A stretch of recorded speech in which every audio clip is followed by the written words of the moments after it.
If you are a real producer, you do not use loops and you definitely don't use presets. As a matter of fact, the realest producers, the best producers on the planet, invent their own sounds from scratch. They do not use presets. No amazing classic song has ever been created or produced using presets. That's really how some people think, isn't it? Yeah, it is. And I've had this conversation before, but I'm glad some other producer is saying it so I don't have to, and then people call me crazy. All right, so check this out. This song just came out today. It's Ariana's new single. It's called Pedal. I'm thinking to myself, I just used that sound a few weeks ago, but where did it come from? Of course, I open up Serum 2 and I go straight to it.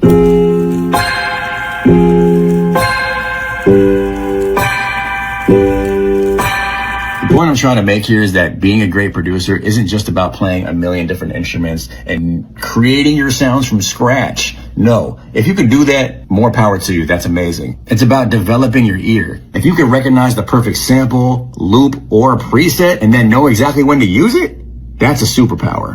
All right, Dim, I know you're not a producer, but it's always interesting to hear a perspective on producer-related content. What do you think? Yeah, I think he's right. I think this is when you tap back into that, producer versus beat maker conversation, because the real producer, when they talk about how that producer was defined, or maybe they continue to define it the way, when you have that argument, is like just being able to hear the ear, being able to play certain things, bring in certain instruments, put certain people on the record. Like it's more kind of like putting together the full song. So I think that's ultimately, I didn't catch this cat's name, but what he's alluding to is just having that ear for, sound placement, whether you're doing it yourself, whether you're grabbing a loop, whether you're, creating it on keys, however you need to do it. Do you have that ear for putting together a full body of work, or for a full song? So, I mean, it makes sense to me. Yeah, I mean, it's funny because we have that conversation endlessly, the producer versus beat maker conversation.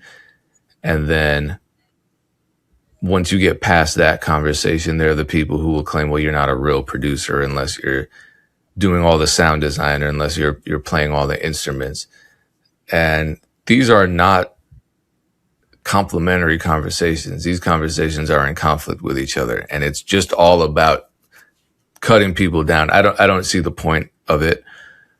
But I learned something, I think it depends on your genre. It depends on the type of musician you want to be. Great musicians don't necessarily have to create from nothing. They can just be great at doing what's currently established. Like a great guitarist doesn't need to invent a new guitar.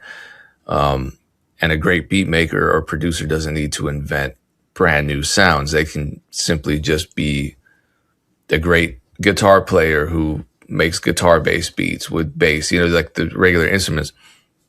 What I learned producing Rodeo was, when I went to try to find the sound that Timbaland used in the Genuine song, you go online and a lot of people are saying, okay, well, it was a sampled vocal that he did this and that to, or it was this kind of synthesis. Here's how you create the synth from scratch.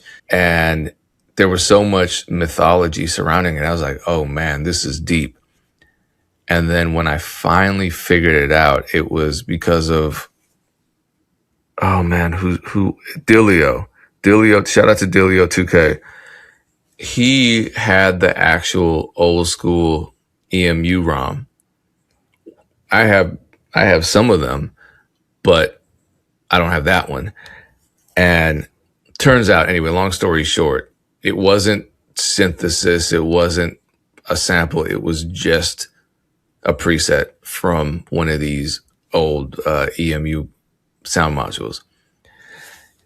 And that was so innovative and so revealing, because it was like, no, a lot of people didn't know how Pony was initially created originally.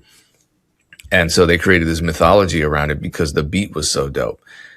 And in that one instance, it wasn't about sound design. It was about exactly what that guy was saying, was picking the right sound and then taking it a step further and pushing the envelope, because those types of sounds weren't used in R&B.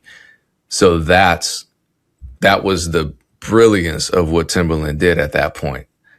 And a lot of producers, I think, maybe overthink everything and don't realize that you would just put something together that sounds really good, and that doesn't make you a failure because you didn't, carve out the drum yourself out of a piece of wood, or you didn't use your mouth for the hi-hats or whatever, which, since we're talking about Timbaland, he did all those things. Maybe not the wood carving, but the beatboxing.